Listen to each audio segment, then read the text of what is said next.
교정을 하는 경우에는 교정 비용이 대략 500만 원 들고 시간이 한 1년 이상 들어요. 대신에 턱끝의 높이를 조절해 주는 경우에는 회복 기간이 일주일이면 되고 비용도 한 200만 원 정도로 굉장히 저렴하죠. 최소한의 노력으로 최대한의 어떤 효과를 얻는다고 보면은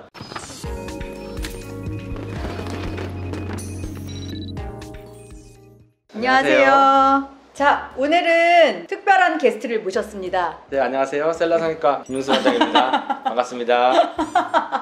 혹시 두 분이 원래 친하신가요? 그럼요. 처음 만난 지가 이제 한 20년이 넘어서 30년 가까이 되는 것 같아요. 몇 안 되는 정말로 둘도 없는 친구이자 또 훌륭한 원장님이시죠. 네, 그러면 이제 오늘의 이제 컨텐츠는 둘이 죽을 때까지 한번 배틀해보자. 성형외과 대 치과인데 왜 괜찮으실까요? 원래 어렸을 때부터 엄청 싸워왔어요. 뭐 한 번은 식기도 한번 던져보고 싸웠었잖아. 네. 그렇게 싸워본 적도 있기 때문에 뭐 오늘 싸움은 싸움이 아니다. 그냥 간단한 말장난? 뭐 이렇게 보시면 될 것 같아요. 치과에서 보톡스 맞을 수 있죠? 아, 그럼요. 성형외과에서 보톡스 맞을 수 있죠? 네, 그렇죠. 도대체 어디에서 맞아야 할까요? 성형외과에서 보톡스를 시술을 해야 되는 이유는 여러 가지가 있어요. 일단 기본적으로 성형외과에서 보톡스를 사용하는 범위는 굉장히 다양하고 여러 부위를 사용을 해요. 광범위하게 사용을 하기 때문에 치과에서처럼 사각턱에만 국한돼서 사용하는 것보다는 좀 더 해부학적인 지식도 풍부하고 이 약물에 대한 이해도도 높기 때문에 보톡스는 성형외과에서 맞는 게 맞다. 아이, 더 우리도 안전하다. 지식 많아. 아간면 부위에 대해서는. 혹시 사각턱 보톡스를 맞고 나서 원치 않는 어떤 증상이 생긴 적은 없었어요? 아니, 오빠도 있잖아. 저희는 이제 그런 것들이 생길 거를 이제 미리 아니, 우리도 알고 다 미리 예측해. 주사를 놓는 거죠. 이거 너무 폄하 발언 아니에요? 네. 치과에서 맞는 그런 보톡스는 이렇게 미용 목적보다는 사실 상실된 기능이 회복되는 거에 대한 그 위주라고 저는 생각해요. 그래서 목적성은 좀 다르죠. 이게 왜 아픈지, 뭐 디스크에 무슨 문제가 있는지, 이걸 보톡스로 해결할 수 있는지, 이런 이제 감별을 사실 치과에서 훨씬 더 잘하는 거죠. 원인 파악을 명확하게 관절에 대해서 하고 이 부분에 이거를 해야 된다라는 거에 대해서는 이제 치과 의사들이 당연히 더 잘 알고 있다고 저는 생각해요. 아니라는 분위기죠 지금? 그 부분에 대해서는 사실 저도 어느 정도 동의하는 졌어요? 그거는 분야가 다른 거지 뭐 맞다 틀리다의 그런 문제는 아닌 것 같아요. 전체적으로 다 맞는 거는 성형외과에서 맞는 거고 턱관절로 보면은 턱관절 질환은 치과에서 치료하는 질환이 맞다. 하지만 사각턱을 줄이는 목적인지 아니면 미용적으로 얼굴을 예쁘게 하기 위해서 하는 목적인지에 따라서 보는 거는 달라진다고 볼 수가 있죠.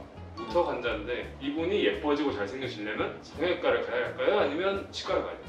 가장 큰 수술이 양악 수술이 있어요. 그거보다 좀 작은 방법 중에 하나가 교정 방법이 있죠. 교정도 안 하고 이제 양악 수술도 안 하고 하는 방법이 턱끝의 높이를 조절해 주는 방법이에요. 근데 양악 수술을 하면은 대략적으로 비용이 1,000에서 2,000만 원 들고 회복 기간이 1년에서 2년 정도 걸리고요. 교정을 하는 경우에는 이제 병원마다 다르겠지만 이제 교정 비용이 대략 500만 원 들고 시간이 한 1년 이상 들어요. 대신에 턱끝의 높이를 조절해 주는 경우에는 회복 기간이 일주일이면 되고 비용도 한 200만 원 정도로 굉장히 저렴하죠. 최소한의 노력으로 최대한의 어떤 효과를 얻는다고 보면은 환자분들 대부분 큰 수술이거나 비용이 많이 들어가거나 시간이 많이 들어가는 거를 원치 않는 경우가 많거든요. 그럴 경우에는 비율만 조절해도 상당히 예뻐지죠. 이런 게 필요한 사람도 있어요. 근데 이제 교정적으로 필요한 건 뭐냐면 숨도 쉬기 답답한 사람이 있어. 그러면은 그런 사람들은 여기만 보형물을 넣는다고 해결되는 게 아니라 아래턱의 위치를 약간 이렇게 빼줘야 돼요. 얼굴 모습도 예뻐지고 씹는 것도 좋아지고 턱도 안 아파지고, 저는 그래서 턱 위치 자체를 바꿔줌으로써 여러 가지를 해결하는 이 근본 치료를 해야 된다는 것이 맞다고 생각해요. 그러니까 이건 비율만의 문제는 아닌 거죠. 굉장히 이제 일리가 있는 말씀이시거든요. 근데 사실 제가 이거 말씀드리자면은 사실 정도의 문제예요. 턱 자체가 너무 작으신 분들은 교정을 통해서 기도를 확보하고 턱을 빼주는 게 좋아요. 그렇지만 환자의 비율로 보면 대부분의 경우에는 경증의 환자들이고, 경증의 환자들의 경우에 모양만을 생각한다 그러면 간단한 방법을 하는 거죠. 이거를 수술을 해도 되고 보조를 해도 되는 그런 무턱 환자가 있으면 어디에 가서 뭘 받아야 될까? 저는 제가 이제 저희 병원에 오는 환자분들을 봤을 때는 좀 더 영구적인 치료 방법을 권하고 싶고, 그게 저는 교정 치료라고 생각해요. 저희 병원에 오는 환자분들이 대부분이 이미 여기다 많이 넣어서 이거에 대한 실패 경험들이 많아. 저는 이거 빼고 정식으로 교정해서 여기 좀 어떻게 좀 예쁘게 하고 싶어요 라는 분들이 많거든요. 그러니까 저는 그런 분들만 많이 봐왔기 때문에 환자분이 저는 이게 계속 영구적으로 좀 평생 신경 쓰지 않았으면 좋겠어요 라는 관점이면 저랑 같이 교정하시죠 라고 저는 얘기할 것 같아요.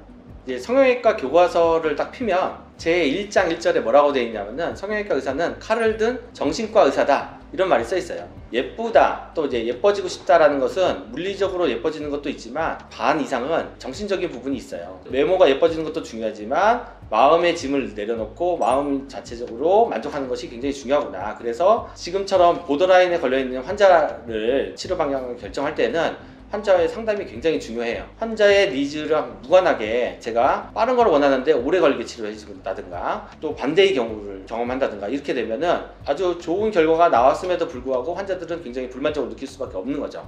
그래서 충분한 상담을 통해서 환자의 정신적인 부분까지 고려해서 치료 방향을 결정하는 것이 중요하다. 단순하게 모양만 만들어주면 불만족의 사례가 될 수가 있는 거죠. 맞아요. 이렇게 이제 환자의 니즈가 가장 중요해요. 보더라인일 때는. 그래서 저도 환자랑 대화를 정말 많이 하고 그분이 원하는 걸 충분히 합의하에 치료 계획을 같이 세워야 돼요. 같이. 또 내 어떤 영역에서 한계가 있는 거는 분명히 환자한테 리미트를 설명을 하고 이렇게 성형외과 의사랑 같이 협진을 얘기를 한다든지 이런 식으로 같이 가야지 사실 뭘 이렇게 이제 오늘 배틀 구조로 해서 성형외과 치과 막 이렇게 얘기는 해보기는 했는데 제가 생각하기에는 이제 세상의 진료를 위해서 많은 사람들이 같이 붙어서 협진을 하자 뭐 이런 거죠.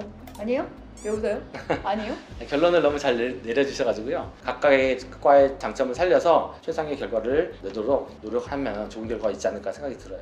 근데 원래 배틀인데 너무 융 원장님이라서 그런지 너무 융합으로 가는데요 지금? 뭐 시작은 좀 배틀로 시작했지만 끝은 언제나 훈훈하게 끝내야 되지 않겠습니까? 오늘 아무튼 수고하셨습니다. 네, 수고하셨습니다. 감사합니다.